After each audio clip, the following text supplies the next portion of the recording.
still Friday, November 26th. It's in the evening. It's in the evening. I woke up really late. I went back to sleep after I recorded the dream. So I ended up waking up around like 1:32. And I had to get up because my next client was at 3. And but these dreams and so okay, to my notes. I was determined to like try to figure it out. What does all of this mean? What does all of this mean? So here's what I found that makes sense. And I don't know if I've shared this. When I look up meanings online, it's not a matter, the way to discern, it's not a matter of believing everything you read about that one event. It's really being honest with yourself and acknowledging like what makes sense for you as you're exploring the different meanings for that one item. So there were different elements in all of these dreams. So I'll start off with the first one where this old coworker is showing me her genitals and it's deformed, and it almost seemed like it was a combination of both. And then that the symbolic response, or the response for me, was where I looked down like because it's like right here in my in my face, right? Like she stands up and like it's there, and I'm just like, whoa, and I'm like trying to like let her know that something's off, but at the same time I'm looking down at myself, like a reflection, right? And so because of genitals, dream genitals could be sexual energy, and then it said the dream itself could be coaching me to connect with my power in a more functional and less subterranean way. So I may not be comfortable expressing my assertiveness and independence.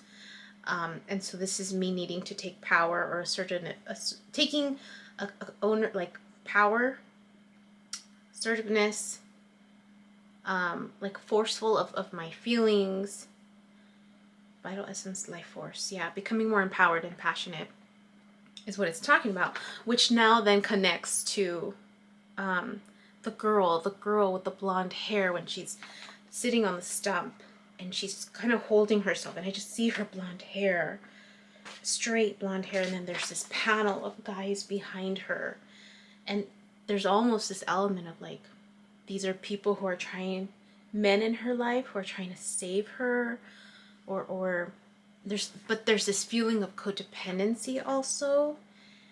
And there was this feeling of like she's trying to speak up, she's trying to become empowered, and not being able to. So after I read that one, I was like, oh, that makes sense for that one other dream, right? And I was next to her with her dad, I think, or some father figure, and we're driving away from the house itself. So this is now working, because that was the last part of the dream, was when I saw her with the men behind her, and this element of her trying to speak up, trying to become empowered, trying to not to be independent, really, and not being able to. But there's a lot of blaming. And so then when I looked at the houses, and because I went back and I listened to myself, it was the same house 3 times, three phases, almost 3 elements. And so as I was listening to myself, I was writing things down. So the first house, it's like this gallery, right? The living room was like a gallery, and it was lively. There was a lot of movement, a lot of people, and people were coming in and viewing. And then the second time, the house itself, it wasn't lively anymore or bright. There was this element of like dimness and worn down almost. And the mood also with the family that was living there, they seemed bothered. And this family, they were in their undies. And the gallery itself was almost like falling apart. And then the third time I was in this gallery, there was no gallery anymore. It was, it looked like an abandoned, not abandoned because it was still white. The walls were white. But that you could tell like there was more of a worn down, because the walls were not falling apart, because all the walls were put up except that one wall on one side, and that was the wall that my brother was working on and trying to put up the drywall. But I could see through the wall to the other side of the wall, and it looked like it was like an old wall, like he was just trying to repair the wall. And he was trying to put it up. And then there were the couch was used, like someone had slept on it, and I was trying to arrange it. And then there were mattresses that were just lifted up, like, so they were standing up. And there was this element of the wall, but as he was putting up the drywall, all of these white maggots are just like swarming out, and I'm tripped out that he's trying to cover up the wall when there's maggots trying to come out. And then there was that feeling, right? There was like one of my uncles had slept there, but there was also this feeling of like being taken advantage of in the house. And then that key thing, that the keys were being created and passed out, and people were sharing the space without permission. There was the element of not asking for permission to come to stay there, and the landlord was getting upset. So a lot of elements. So first, the maggots. Walls. The walls. No, the maggots. There could be the members in the walls harbor strong negative sentiments against one another. The whiteness of it could be too many problems in the waking life, but I don't feel like I have a lot of problems in the waking life. Or it could be a hint that, oh, these were the white maggots. And so it could be a hint that economic prosperity will knock on my door soon, and a swarm of maggots dreams are a warning to steer clear of greedy people in your life. And so the only reason why that one kind of made sense was because there was this feeling of people taking advantage of the space. The walls themselves could be nasty problems are going to raise their head again, small issues that you successfully put aside that will bother you again, that will bother me again, which made sense. Like after this whole element of me exploring Project Survive, that's when yesterday I got triggered of like realizing like, oh dang, like I was being groomed. I didn't realize it. And I think if you haven't watched it, there's, I guess I'll include it in the link. When I first started seeing my waves, and one of it, I got triggered by a letter that I wrote to this person from my past, to the painter and the artist, and I had written something, and I didn't tell him this, but I wrote it down. And when I found that letter again, I was shocked, because I'm like, why would I write this? Like he never made me feel this way, but it came out. It came out, and I was so glad that I didn't tell him this directly. But it was the statement was. I think I might have kept the letter too. I don't remember. I have to look at the box. The statement was like, I'm not a toy that you can play with or choose to play with, or something like that. Like I'm not a toy that you can like just pick up whenever you want to and play with whenever you want to. But that was triggered in me, And then realizing, because of my waves, there was this feeling of like something being pulled from my past, and I was earthing. I was outdoors laying on the grass, and then it came to me, and I was just like, oh, that's where it came from. I had completely forgotten about that experience, and not realizing how it was being re-triggered, right, through my interaction with him, and how it just kind of came out, right? And then that realization, I'm like, that's what the waves meant. Like, it was like, it felt like the waves were like pulling something from my past, trying to get it out. And so this element of the walls, right, it's all being brought up again. Things that I thought I had resolved, I didn't go to therapy for it. I just kind of made peace with it almost. Like, I mean, I remember being angry in high school. I remember being angry in high school. And I remember drinking, I think I was like 19 or 20, underage drinking. And I remember I went to an event, like a party, house party, and I overdrank. And I was with my ex. And I remember telling him, like, I don't want to go home because he's there. And it was really hard, you know, it was really hard because I continued to be exposed to this person. And so I finally just came to a point where I had to make peace with it within myself.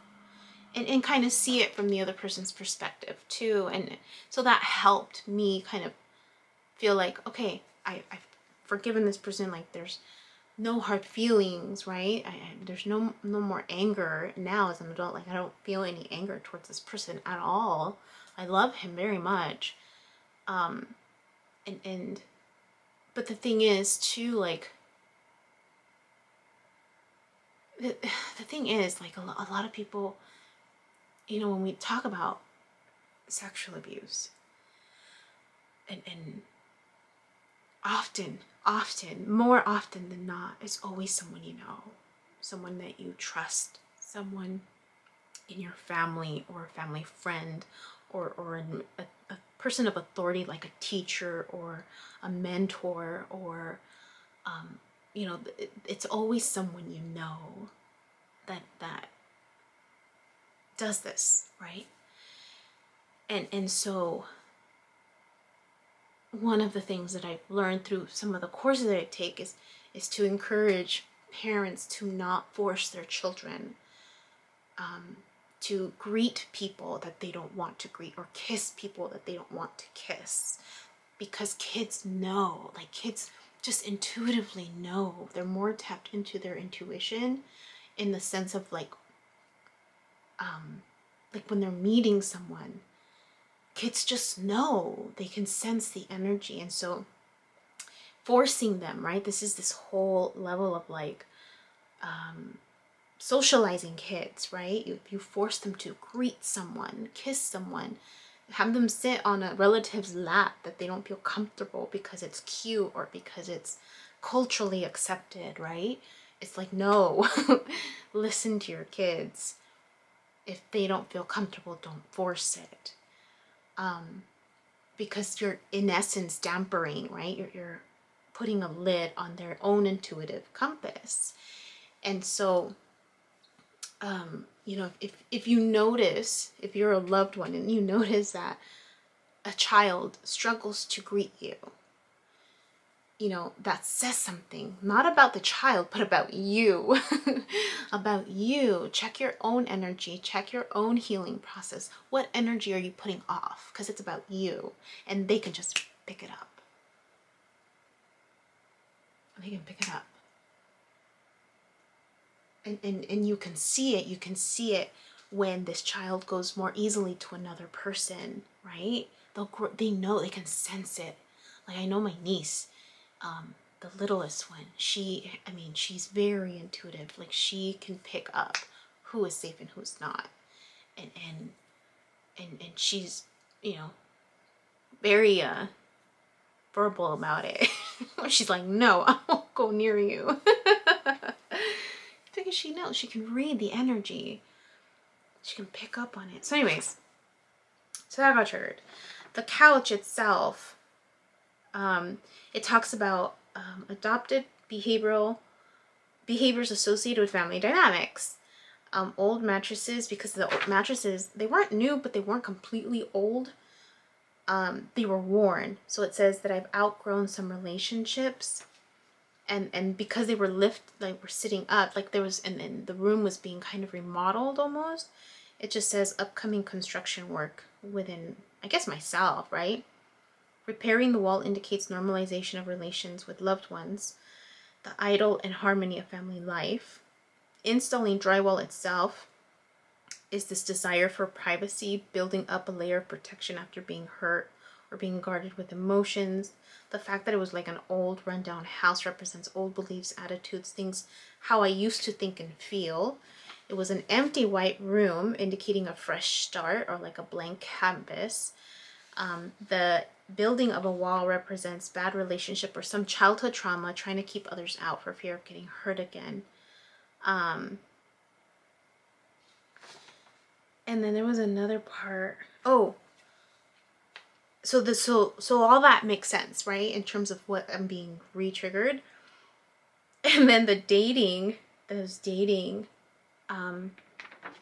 girl, this woman, and wanting to be intimate with her, but she's being turned off and saying that my butthole smells. So I'm like, what's my butthole, right?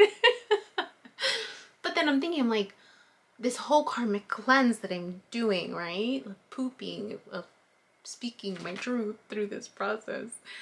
Not a lot of people like it.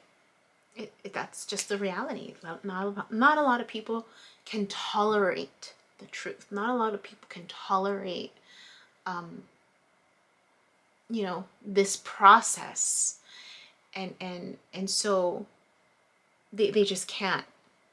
And again, we're in the period of transition where I know we're going to get to a point of complete transparency, that more and more people are going to be able to see through other people's BS, right? And so you're not going to be able to hide anymore. And so either you get on the bandwagon, right? Or you're going to be outed. You're going to be outed. It's just a matter of time. So I looked that up. And it says that I'm finding it difficult to connect with people, which is so true. Difficulty with making friends. So true. I've always struggled with that. And, like I mentioned, not a lot of people are going to be fond of what I'm doing. They're going to be scared. They might want to hide. They might not want to be associated with me for fear of what I'll see right through them, right? It makes sense. But, the great thing is that I'm used to being alone. So it's not like this major, like, knife to the heart. I can handle it. I can deal with it. I enjoy my alone time. So, but it doesn't mean that I, don't want friends. Yeah, everyone wants some type of social life. So that I can see. So there's comfort in like, okay, I have some answers, some guidance as to why all of this is occurring and being brought up. And I keep seeing the whole numbers all day. I keep seeing the whole numbers, and I saw 333, 444, 555, almost on the hour every hour. So we'll see. So I know that when you see it, you're on the spiritual path, and I already know that. So I'm on the right track. Okay, gotta do work. It's about 8 o'clock. And I have a short day again tomorrow. I didn't go out at all because I woke up late. And then, the sun goes down early. So hopefully tomorrow I'll get to walk around a bit. I'm gonna go to the grocery store. And, yeah. Okay. Hi. My name is Yubi, and in case you haven't figured it out, this footage is capturing my experience as I learn to navigate my personal spiritual awakening. I am learning that this experience is unique to each one of us. In whatever way we believe we are embracing living our truth, this just happens to be my journey. And despite me having a graduate degree and a license in clinical social work, this by no means is intended to replace any type of mental health advice. This is just me on a personal level, documenting my experience, shedding light on the truth that I am learning and discovering for myself, and really inviting you along for the ride. If by some magical chance you find this content to be helpful in any way, shape, or form, please click the like button, share the message, subscribe to my YouTube channel. I have an Instagram account, a personal one, and one specifically for this channel that you're more than welcome to check out. I'm an open book. I have also created t-shirt designs. I'm wearing my favorite one right now, which is the North Node design, but I have that and other things that you can look at inspired by this process and journey, and I have the link in the description box as well as in the about section of my YouTube channel. So you're more than welcome to check those items out. Any type of support is great.